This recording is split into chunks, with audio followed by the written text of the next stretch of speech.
الحمد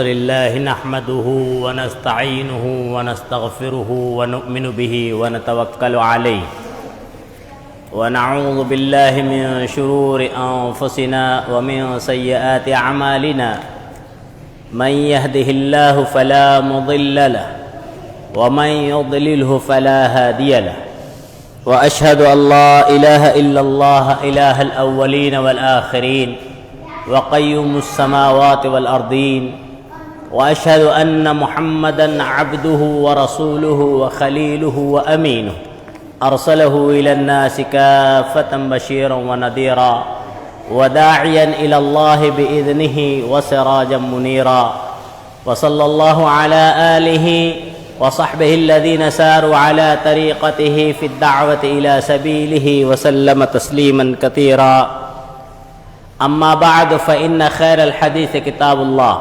وخير الهدي هدي محمد صلى الله عليه وسلم وشر الأمور محدثاتها وكل محدثة بدعة وكل بدعة ضلالة وكل ضلالة في النار. أعوذ بالله السميع العليم من الشيطان الرجيم من همزه ونفخه ونفسه. بسم الله الرحمن الرحيم. يا أيها الذين آمنوا اتقوا الله حق تقاته ولا تموتن إلا وأنتم مسلمون. يا أيها الناس اتقوا ربكم الذي خلقكم من نفس واحدة وخلق منها زوجها وبث منها رجالا كثيرا ونساء واتقوا الله الذي تساءلون به والأرحام إن الله كان عليكم رقيبا. يا أيها الذين آمنوا اتقوا الله وقولوا قولا سديدا يصلح لكم أعمالكم ويغفر لكم ذنوبكم ومن يطع الله ورسوله فقد فاز فوزا عظيما. وقال الله تبارك وتعالى بسم الله الرحمن الرحيم قل هل يستوي الذين يعلمون والذين لا يعلمون.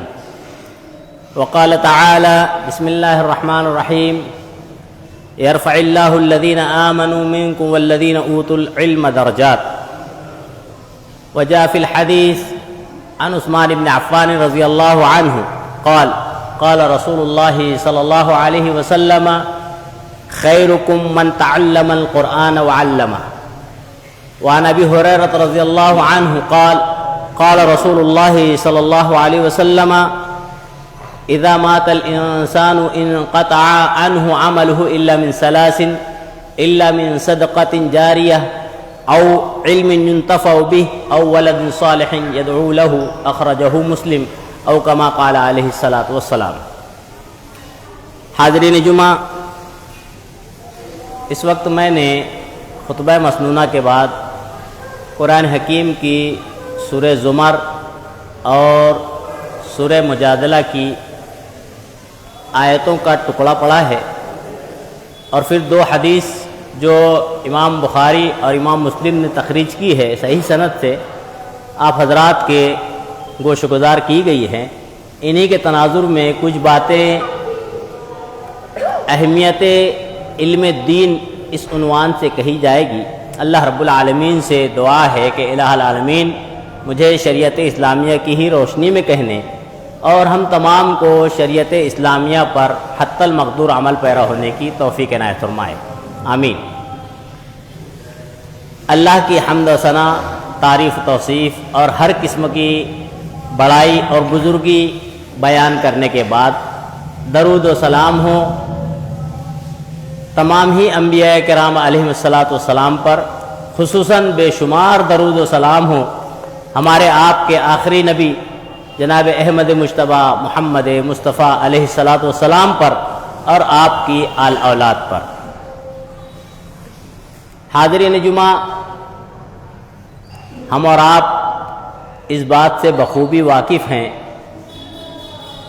کہ اللہ رب العالمین نے حضرت انسان کو دوسری تمام مخلوقات پر خلیفہ اور بادشاہ مقرر کیا ہے. جیسا کہ اس کا مشاہدہ ہم اور آپ بخوبی کرتے رہتے ہیں کہ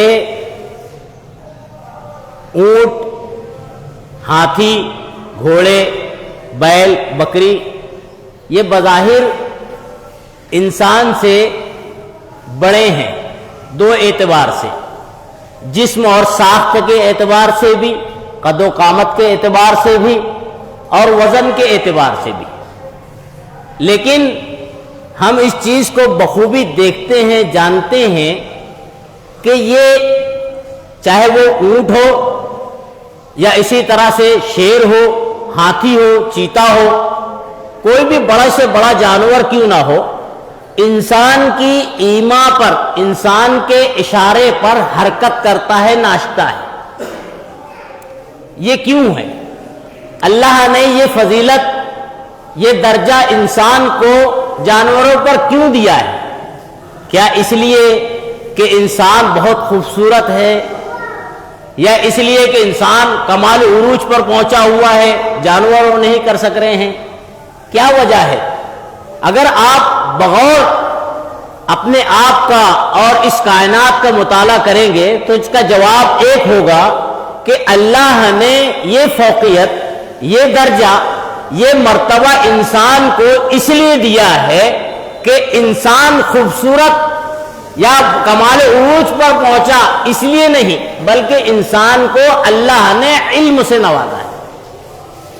دیگر جاندار میں علم نہیں ہے۔ یہ بڑی اہمیت اور بڑا فرق ہے کہ اللہ نے یہ فوقیت، یہ درجہ اس لیے دیا ہے کہ اللہ نے انسان کو علم نوازا ہے۔ آپ قرآن کا مطالعہ کریں گے تو آپ کو اس کی اہمیت معلوم ہوگی۔ اس کا اندازہ ہم یوں لگا سکتے ہیں کہ علم انسانی زندگی میں کتنی اہمیت کا حامل ہے۔ ایک جگہ دسترخوان پر کھانا آیا، بڑا لذیذ، عمدہ، دکھنے میں بھی، خوشبو میں بھی بڑا شاندار کھانا۔ جب پروسا گیا، رکھا گیا، اب کھانے کے لیے انسان جب دسترخوان میں شروع کرتا ہے بسم اللہ کہہ کر، یہ ذہن نشین رکھنا چاہیے، کھانا بلا بسم اللہ کے نہیں کھانا چاہیے۔ جناب محمد رسول اللہ صلی اللہ علیہ وسلم نے کل بیمینک کہا ہے، دائیں ہاتھ سے کھاؤ اور بسم اللہ کہہ کر کھاؤ، دونوں چیزوں کا دھیان رکھنا چاہیے۔ اب جب بسم اللہ پڑھ کر کھانا شروع کیا گیا دسترخوان سے، بڑا لذیذ، خوبصورت اور خوشبو والا کھانا، لیکن اس میں نمک نہیں ہے۔ اب جب نمک نہیں ہے تو وہ اتنا عمدہ بظاہر دکھنے والا کھانا، اس کے نمک نہ ہونے کی وجہ سے اس کی حیثیت گھٹ جاتی ہے۔ یہی انسان کی علم کی حیثیت ہے۔ بظاہر انسان کتنا ہی خوبصورت ہو، عمدہ سے عمدہ لباس پہن لیتا ہو، حسین و جمیل کپڑے آراستہ کرتا ہو، لیکن اگر علم سے ناواقف ہے، علم اس کی زندگی میں نہیں ہے، تو اس کی یہ بظاہر خوبصورتی نہیں۔ یہ کون کہتا ہے؟ حضرت علی رضی اللہ عنہ کہتے ہیں، شعر کے انداز میں کہتے ہیں، بڑے عمدہ الفاظ ہیں۔ حضرت علی رضی اللہ عنہ کہتے ہیں، لیس الیتیم الذی قد مات والدہ، حقیقت میں وہ یتیم نہیں ہے جس کے والد کا انتقال ہو جائے۔ ان الیتیم یتیم العلم والادب، یتیم وہ ہے جو علم و ادب کا یتیم ہے، یعنی اس کے اندر علم نہیں ہے، اس کے اندر ادب نہیں ہے، تو وہ بڑا یتیم ہے۔ حقیقت میں وہ یتیم نہیں ہے جس کے والدین گزر جائے۔ پھر حضرت علی کہتے ہیں، لیس الجمال باسواب تزیننا، کپڑے خوبصورت پہن لینے سے خوبصورتی نہیں آتی ہے، پھر کس سے آتی ہے؟ ان الجمال جمال العلم والادب، خوبصورتی آتی ہے جمال العلم، علم اور ادب سے خوبصورتی آتی ہے۔ آپ یہی کا مطالعہ کریں، کتنی اہمیت کا حامل ہے یہ علم، اس کا اندازہ ہم لگا سکتے ہیں۔ دنیا کے پہلے انسان حضرت آدم ہیں علیہ الصلاۃ والسلام، انہیں بھی اللہ رب العالمین نے جو فوقیت عطا کی تھی، جو درجہ دیا تھا، یہ درجہ اور فوقیت کی وجہ ہی علم تھی۔ قرآن اشارہ کرتا ہے، قرآن پڑھیں، اللہ رب العالمین سورہ بقرہ سورہ نمبر 2 آیت نمبر 30 میں ارشاد فرماتا ہے، وَإِذْ قَالَ رَبُّكَ لِلْمَلَائِكَةِ إِنِّي جَاعِلٌ فِي الْأَرْضِ خَلِيفَةً قَالُوا أَتَجْعَلُ فِيهَا مَن يُفْسِدُ فِيهَا وَيَسْفِكُ الدِّمَاءَ وَنَحْنُ نُسَبِّحُ بِحَمْدِكَ وَنُقَدِّسُ لَكَ قَالَ إِنِّي أَعْلَمُ مَا لَا تَعْلَمُونَ۔ اللہ کہتا ہے، وَإِذْ قَالَ رَبُّكَ لِلْمَلَائِكَةِ، اور جب تمہارے رب نے فرشتوں سے نوری مخلوق سے کہا. بات اہم ہے نقطے کی اس طرح سے کہ فرشتے نوری مخلوق ہیں، فرشتے نوری مخلوق ہے اور انسان نوری مخلوق نہیں ہے. انسان کی فضیلت یہ ہے کہ وہ مٹی سے بنا ہے. اب اگر ایک آدمی انسان میں کوئی بھی انسان چاہے جناب محمد رسول اللہ صلی اللہ علیہ وسلم کو یہ درجہ دے کہ نہیں آپ انسان مٹی سے نہیں بلکہ نور سے پیدا ہوئے تھے، تو یہ شریعت کی مخالفت ہے.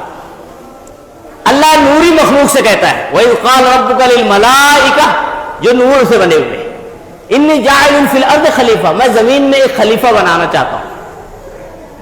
آپ خلیفہ کسے کہتے ہیں؟ جو لوگوں کے لیے آگے چلنے والا.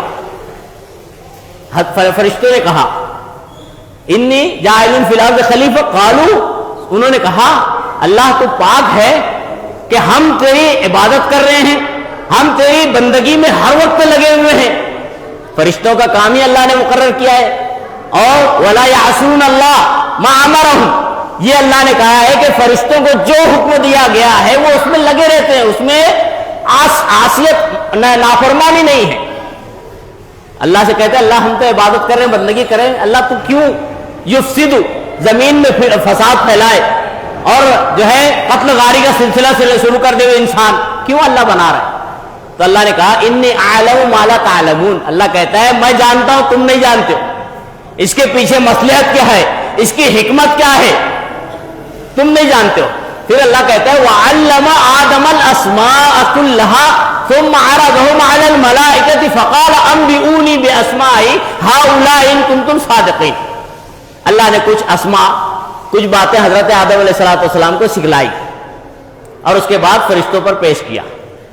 اب کہا کہ تم لوگ پڑھو، تم لوگ بتاؤ، فرشتے خاموش ہو جاتے ہیں. پھر حضرت آدم علیہ السلام سے کہتا ہے حضرت آدم تم سناؤ، حضرت آدم علیہ السلام سنانے لگتے ہیں. تو فرشتے جب دیکھتے ہیں پورا مرحلہ، پورا ماجرا، تو اس کے بعد کہتے ہیں سبحان اللہ، تو پاک ہے، اللہ تو پاک ہے. اللہ ہم نے جو کہہ دیا تھا ہمیں اس کا علم نہیں تھا اور ہم جان گئے ہیں کہ اللہ تو نے اسے ہم پر فوقیت دے دی ہے. اور فوقیت ملی کیوں؟ کیونکہ اللہ نے انہیں فعلم آدم الاسماء، اللہ نے کہا ہے کہ اللہ نے انہیں کچھ علم عطا کیا تھا. ہم امت مسلمہ جس دین اور مذہب کو مانتے ہیں اس کی شروعات کس سے ہوئی آپ جانتے ہیں؟ جناب محمد رسول اللہ صلی اللہ علیہ وسلم غار حرا میں عبادت کیا کرتے تھے. یہ آپ کا پرانا طرز تھا. جب آپ نبی نہیں بنے تھے آپ مستقل جایا کرتے تھے، عبادت کیا کرتے تھے، وہاں رہا کرتے تھے. حضرت خدیجہ جو ہے کھانے کا جو ہے توشہ بھی پہنچایا کرتی تھی، روایتوں مشہور ہے. ایک مرتبہ حضرت جبریل علیہ السلام آ کر اللہ کے نبی کریم صلی اللہ علیہ وسلم کے سینے کو دبوچ کر کہتے ہیں اقرا. آپ کہتے ہیں میں اینا لیس بقاری، مجھے پڑھنا نہیں آتا ہے. پھر دباتے ہیں، پھر کہتے ہیں اقرا، پھر وہی جواب کہ مجھے پڑھنا نہیں آتا ہے. غار حرا میں حضرت جبریل آ رہے ہیں اور آنے کے بعد یہ معاملہ ہو رہا ہے. نبی کریم صلی اللہ علیہ وسلم سے تیسری مرتبہ کہتے ہیں اقرا وربک الاکرم، پڑھو اس رب کے نام سے جو اکرم ہے، جس کی ذات بڑی عظیم ہے، کریم ہے، اس کے نام سے پڑھو. اسلام کی تعلیم ہم اور آپ جس دھرم اور مذہب کو مانتے ہیں اس کی پہلی تعلیم ہی اقرا ہے. لیکن افسوس کی بات ہے امت کے لیے المیہ ہے کہ جس امت کی ابتدائی تعلیم ہی تعلیم ہو، جس امت کی ابتدائی تعلیم ہی علم کی اہمیت ہو، اگر وہ امت علم سے دور بھاگے تو اس کے لیے المیہ نہیں تو اور کیا ہے. یہ پہلی تعلیم تھی، اقرا، پڑھو. امت مسلمہ کے لیے ضروری ہے کہ امت پڑھنا شروع کر دے. آپ غور کریں، پڑھنے سے مراد ہر طرح کی تعلیم ہے، علم دنیا بھی ہے، علم دین بھی ہے. لیکن علم دین کی اہمیت اور فضیلت بہت ہے. ہم اس کے ایک نقطے سے سمجھ سکتے ہیں. اللہ رب العالمین فرماتا ہے کہ سورہ زمر میں سورہ نمبر 39 آیت نمبر 9 میں اللہ رب العالمین فرماتا ہے، اللہ کہہ رہا ہے قُلْ هَلْ يَسْتَوِي الَّذِينَ يَعْلَمُونَ وَالَّذِينَ لَا يَعْلَمُونَ. اللہ کے نبی صلی اللہ علیہ وسلم آپ کہیے جو جاننے والے ہیں اور جو نہیں جانتے ہیں کبھی برابر ہو سکتے ہیں؟ ہر ایک کا جواب ہوگا کبھی نہیں برابر ہو سکتے. اللہ نے اشارہ دیا ہے کہ جاننے والوں کی اہمیت ہے. دوسری جگہ سورہ مجادلہ آیت نمبر 11 میں اللہ رب العالمین فرماتا ہے کہ اللہ رب العالمین جو لوگ علم حاصل کرتے ہیں اور جو ایمان لاتے ہیں ان کے اللہ درجات کو بلند کر دیتا ہے، علم والوں کے درجات بلند ہوتے ہیں۔ یہ قرآن کی آیت اشارہ دیتی ہے کہ علم بڑی اہمیت کا حامل ہے۔ اب علم میں علم دین ہو تو اس کی اہمیت، منزلت، اس کی قدر و قیمت بڑھ جاتی ہے۔ کیسے؟ حضرت عثمان ابن عفان راوی حدیث ہے بیان کرتے ہیں، جناب محمد رسول اللہ صلی اللہ علیہ وسلم فرماتے ہیں خیرکم من تعلم القرآن وعلمہ، تم میں بہترین وہ ہے جو قرآن پڑھے اور قرآن پڑھائے۔ اللہ کے نبی صلی اللہ علیہ وسلم نے یہ ٹائٹل جو دیا ہے، یہ تمغہ جو دیا ہے، امت کے ان لوگوں کے لیے ہے جو قرآن کو پڑھتے ہیں اور اپنی اولاد کو، نسل کو قرآن سے واقف کرواتے ہیں۔ لیکن آج یہ المیہ امت محمدیہ کا افسوس کی بات ہے، دیکھ لیجئے ہمارے معاشرے میں علم دین کی، علم دنیاوی کی کا انکار نہیں ہے، اس کی بھی اہمیت ہے، لیکن علم دین کی کتنی اہمیت ہے آج ہمارا معاشرہ اس کو سمجھ ہی نہیں رہا ہے، امت مسلمہ اس کو سمجھتی ہی نہیں ہے۔ اس کو ہم غور کر سکتے ہیں کہ آج ہمارے معاشرے میں دنیاوی علم حاصل کرنے اور دینی علم حاصل کرنے کا کیا رجحان بنا ہے جانتے ہیں؟ جب بچہ بڑا ٹیلنٹڈ ہو، دماغ دار ہو، تو یہ ارادہ ہو جاتا ہے کہ اس کو ہم انگلش میڈیم میں پڑھائیں گے، اس کو جو ہے ڈاکٹر، انجینئر اور فلاں بنائیں گے۔ وہی بچہ اگر کن ذہن ہے، پڑھتا نہیں ہے یا شرارتی ہے تو ذہن بنتا ہے نہیں یہ اسکول اور کالج کے لائق نہیں، اب کہاں کے لائق ہے، یہ نعوذ باللہ مدرسے کے لائق ہے۔ ایسے بچے کو مدرسے کے حوالے کیا جاتا ہے۔ یعنی بچہ، یہ ہمارا معاشرہ ہے کہ جب دینداری اس وقت سکھائی جاتی ہے بچے کو جب اس لائق اور قابل نہیں ہے، معاشرے کے اندر بڑا شرارتی ہے، تو اس کا حل ہے کہ مدرسے میں چھوڑو۔ اور اگر معاشرے کے اندر بڑا انٹیلیجنٹ ہے، ذہن نشین ہے، یعنی کن ذہن نہیں ہے، بھائی اس کو ڈاکٹر، انجینئر بناؤ، یہ بناؤ، وہ بناؤ۔ ہمارے اسلاف کیا بناتے تھے؟ میں نے آپ کو کہا کہ دنیاوی تعلیم کا انکار نہیں ہے، اس کے فوائد ہیں، یہ بھی اللہ نے ہی کہا ہے۔ آپ غور کریں، نبی کریم صلی اللہ علیہ وسلم جب تہجد کی نماز میں اٹھا کرتے تھے تو ایک آیت پڑھتے تھے، سورہ آل عمران کی آیت نمبر 19، ان فی خلق السماوات والارض واختلاف اللیل والنہار لآیات لأولی الالباب الذین یذکرون اللہ قیاما وقعودا وعلی جنوبہم ویتفکرون فی خلق السماوات والارض ربنا ما خلقت ھذا باطلا سبحانک فقنا عذاب النار۔ جناب محمد رسول اللہ صلی اللہ علیہ وسلم تہجد کی نماز میں اٹھتے تھے تو آپ آسمان کی طرف دیکھ کر یہ دعا پڑھا، یہ آیت پڑھتے تھے۔ اب غور کریں اس آیت میں کیا ہے، کیوں نبی کریم صلی اللہ علیہ وسلم پڑھتے تھے؟ آج معاشرے میں محدود کر دیا گیا ہے کہ نماز کا علم سیکھنا یہ دین ہے، روزے کا علم سیکھنا بس یہ دین ہے۔ نہیں، دین اتنا محدود نہیں ہے۔ دین کا علم اگر آپ غور کریں تو تمام دنیا کی کائنات کے جتنے بھی علوم ہیں سب پر حاوی ہے۔ غور کریں، آپ کہتے ہیں اسلام نے صرف محدود کر دیا ہے، کچھ لوگوں کا ذہن ہے کہ بھائی نماز روزے تک رہو یہی اسلام ہے۔ نہیں، قرآن کا مطالعہ کریں، سورہ جمعہ آپ نے بارہا پڑھا ہے، سنا ہے۔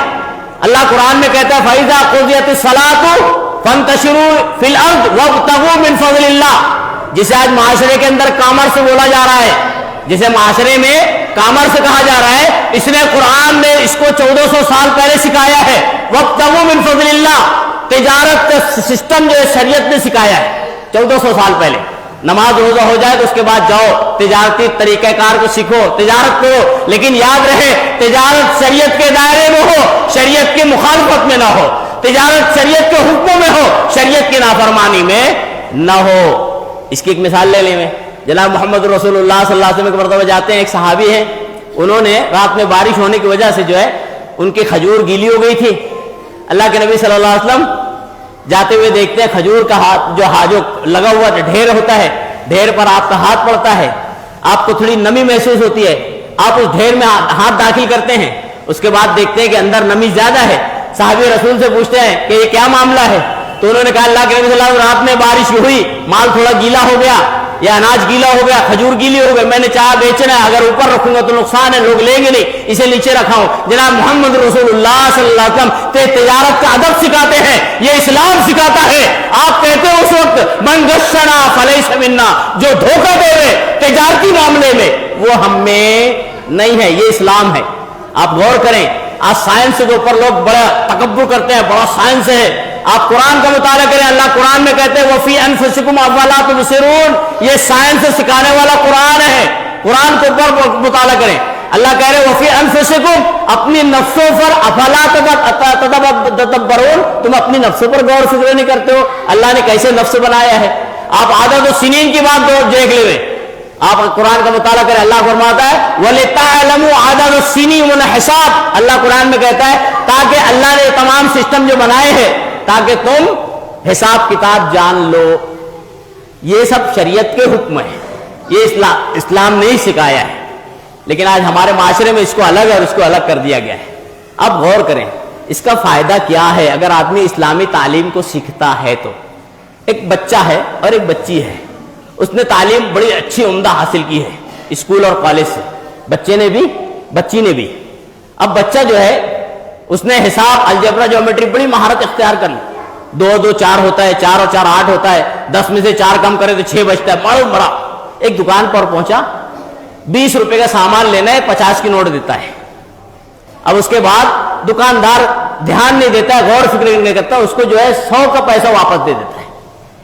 یعنی بجائے اس کو 30 واپس دینے کے اس کو 80 واپس مل جاتا ہے.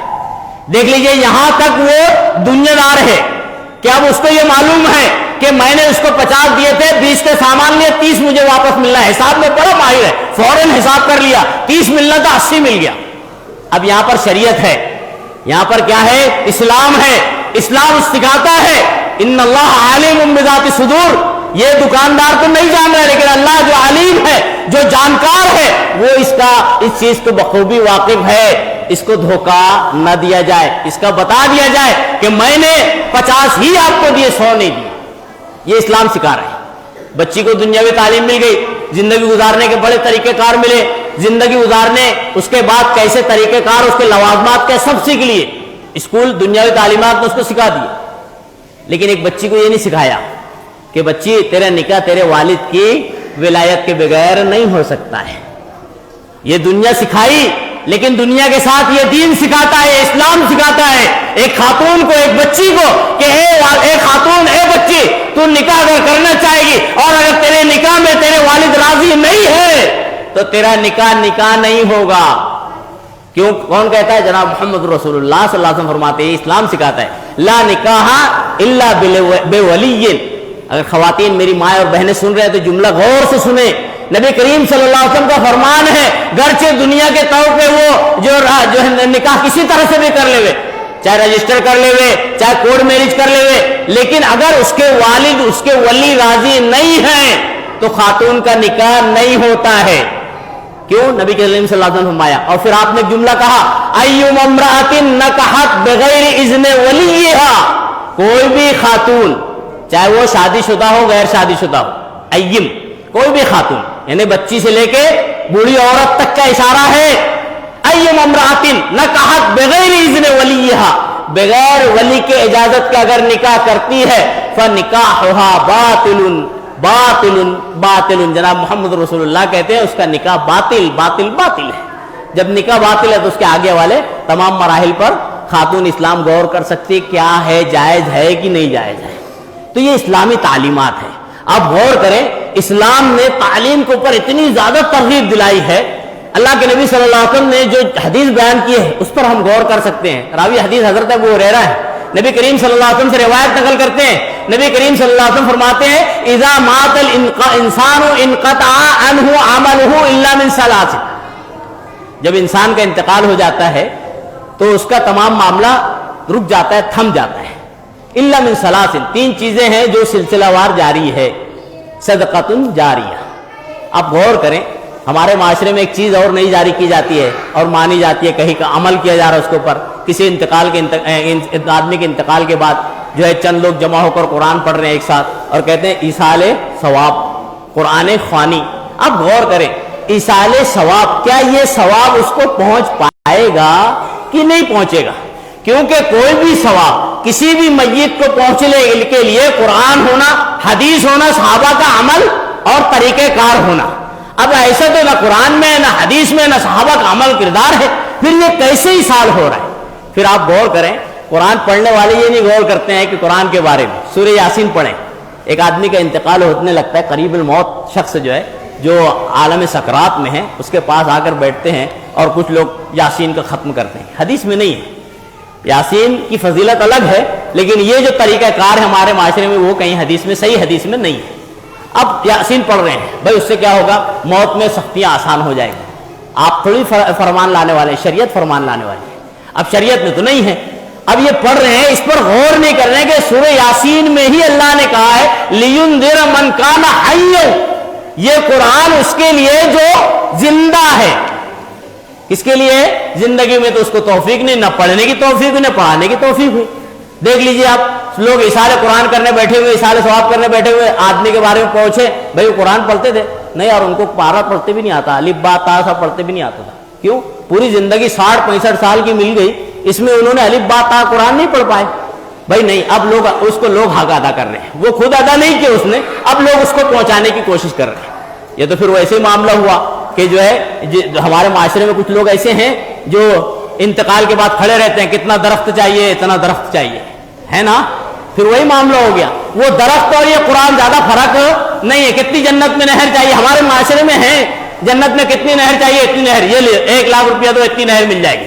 ایسے ہمارے معاشرے میں قبر پاس کھڑے ہو کے کہتے ہیں. پھر اس میں اور اس میں کیا فرق ہے؟ آپ غور کریں، قرآن کے بارے میں اللہ نے جب کہا ہے لِيُنذِرَ مَنْ كَانَ حَيًّا، آدمی اس پر غور کر لے. پھر اسلام میں تعلیم کی کتنی اہمیت ہے. نبی کریم صلی اللہ علیہ وسلم کے فرمان سے سنیے. نبی صلی اللہ علیہ وسلم فرماتے ہیں کہ انسان کا انتقال ہو جاتا ہے، انقطع عنہ عملہ الا من ثلاث، صدقۃ جاریہ، جو اس نے اپنی زندگی میں صدقہ جاریہ کر دیا تھا، یا جو اس نے وصیت کی تھی بھائی میری یہ ملکیت میں سے اتنا صدقہ جاریہ کر دینا، وہ اس کا سلسلہ وار آخرت تک اس کو اجر و ثواب ملے گا. او علم ينتفع به، یا اس نے کوئی علم لوگوں کو فائدہ پہنچانے کے لیے لکھا تھا، سنایا تھا، پڑھایا تھا، اس کا وہ اجر قیامت تک ملے گا. یہ علم کا فائدہ ہے. علم سے مراد علم دین ہی ہے، علم دین ہی ہے. کیونکہ اگر آدمی کسی کو قرآن پڑھاتا ہے اور وہ مزید کسی کو قرآن پڑھاتا ہے، وہ مزید کسی کو قرآن پڑھاتا ہے، تو جتنے سلسلہ وار قرآن پڑھتے رہیں گے وہ پہلے قرآن پڑھانے والے کو اجر ملتا رہے گا. جناب محمد رسول اللہ صلی اللہ علیہ وسلم نے دوسری حدیث میں بیان کیا، اور ولد صالح يدعو له، یا نیک اولاد جو اس کے لیے دعائیں خیر کرتی رہے، یہ اس کے لیے فائدہ مند ہے. نہ یہ کہ مخصوص چند روپیے کے واسطے آ کر لوگ دعا کریں، وہ فائدہ مند نہیں ہے. اولاد اگر نیک اور صالح ہوگی تو دعا کرے گی. اولاد نیک اور صالح کب بنے گی؟ جب شریعت کی تعلیم اسے دی جائے گی. اب غور کریں، جناب محمد رسول اللہ صلی اللہ علیہ وسلم فرماتے ہیں کہ جب بچہ بولنے لگے، جب بچہ تلفظ اختیار کرنے لگے تو اسے کیا سکھاؤ؟ اللہ سکھاؤ. کیا سکھاؤ؟ اللہ، کلمہ توحید سکھاؤ، تاکہ بچہ بڑا ہونے کے بعد اللہ اللہ بولتا رہے. آج ہمارے معاشرے میں ہم اور آپ غور کر لیں، زیادہ تر کا یہی حال ہے، اللہ ماشاء اللہ. کچھ لوگ اس سے مبرہ ہیں، اس سے مستثنا ہیں. کوئی جب بچہ جب بڑا ہو رہا ہے، تھوڑا بولنے لگے، اس کو کیا سکھایا جا رہا ہے؟ بیٹا بول موم ڈیڈ، موم ڈیڈ. اب غور کریں، یہ چیز سکھانے سے کیا نقصان ہے معلوم ہے؟ اس کا اگر تلفظ بگڑ جائے، ممی سکھانے سے، موم سکھانے سے اگر تلفظ بگڑ جائے تو دونوں ماں باپ جو زندہ ہیں مر سکتے ہیں. آپ غور کریں کس طرح سے. اگر ممی سکھا رہے ہیں اور ممی کہنے کے بجائے بچہ ممی پڑھ لیتا ہے، ممی کے معنی سب جانتے ہیں. پھر اسی طرح ڈیڈی سکھا رہے ہیں، اگر ڈیڈی کے بجائے صرف تلفظ ڈیڈ ڈیڈ ڈیڈ، زیادہ تلفظ میں فرق نہیں ہے. کیا کر رہا وہ؟ ڈیڈی کہے گا کہ ڈیڈی کہے گا. اگر یہ فرق سکھایا نہیں کیا جائے گا تو فرق مطلب زندہ موت میں جا رہے ہیں. بچوں کو ایسے کلمے سکھائے جائیں، بچپن سے ہی تربیت.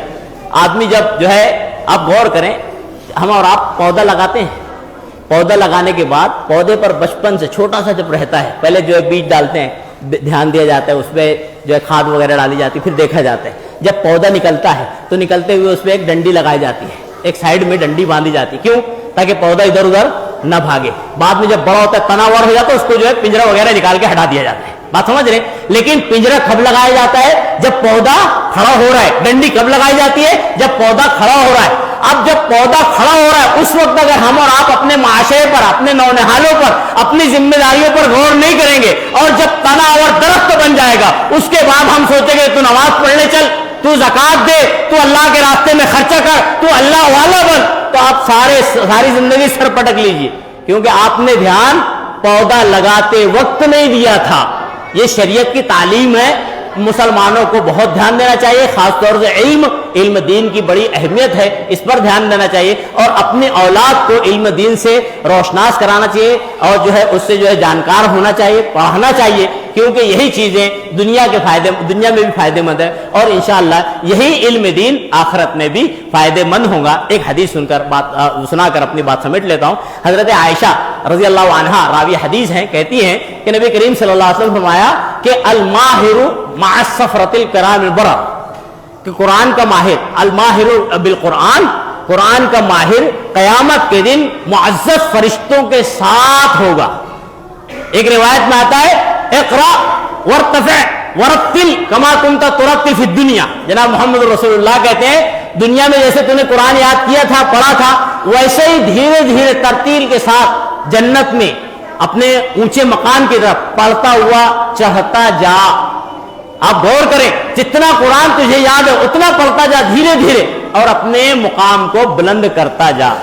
یہی بات اللہ کے نبی صلی اللہ علیہ وسلم نے کہا تھا، خیرکم من تعلم القرآن وعلمہ، تم میں بہترین وہ ہے جو قرآن کو سیکھے، یعنی شریعت اور اسلام کو سیکھے اور اس کو سکھلائے۔ یہی بات اللہ رب العالمین نے بھی قرآن میں کہی ہے کہ وہ جو جانتے ہیں اور وہ جو نہیں جانتے برابر نہیں ہو سکتے ہیں، اور دوسری جگہ اللہ نے کہا ہے کہ اللہ رب العالمین جن کو ایمان کے بعد علم عطا کر دیتا ہے، اللہ ان کے درجات کو دنیا میں بڑھا دیتا ہے۔ اللہ رب العالمین سے دعا کرتے ہیں کہ اللہ العالمین ہمیں دین کی صحیح سمجھ عطا فرماوے، امت کو دین اسلام کی تعلیمات سے واقف ہونے اور اپنی نونہال نسل کو واقف کرانے کی بھی توفیق عطا فرما دے۔ اللہ رب العالمین ہم میں جو پریشان حال ہیں، اللہ رب العالمین اس کی پریشانی کو دور فرما دے۔ اللہ رب العالمین دنیا میں جہاں بھی مسلمان پریشان حال ہیں، اللہ رب العالمین ان کی پریشانی کو اپنی خاص نصرت سے جو ہے دور فرما دے۔ اگر اللہ رب العالمین ہمارے درمیان اگر کوئی وائرس چل رہا ہو جو ہے اگر حقیقت ہو، تو اللہ رب العالمین اس وائرس اور بیماری سے میرے آپ کی ہر مومن اور مومنہ کی حفاظت فرماوے، اور اس کے بعد برادران وطن کی بھی حفاظت فرماوے۔ اللہ رب العالمین اگر کوئی سازش ہو اور کوئی مشرکین یا عدو اسلام ہمارے اسلام کے مسلمانوں کے خلاف کوئی سازش کر رہے ہو، اللہ رب العالمین اس کے اس سازش میں، ان کی سازشوں میں اللہ انہیں ناکام و نامراد بنا دے۔ اللہ رب العالمین ہم میں جو بیمار ہوں، اللہ اسے شفائے کاملہ عاجلہ نصیب عطا فرما دے۔ اللہ رب العالمین ہم میں جو گزر گئے ہوں چھوٹے بڑے، اللہ ان کی کروڑ مغفرت عطا فرما دے۔ اللہ جب تک ہمیں اس دنیا میں رکھے، حقیقی دین اور ایمان پر قائم اور دائم رکھے، اللہ ہمارا خاتمہ بھی حقیقی دین اور اسلام پر ہی فرما دے۔ آمین۔ اقول قولی ھذا واستغفر اللہ لی ولکم ولسائر المسلمین انہ تعالی جواد کریم برور رحیم فاستغفروہ انہ هو الغفور الرحیم۔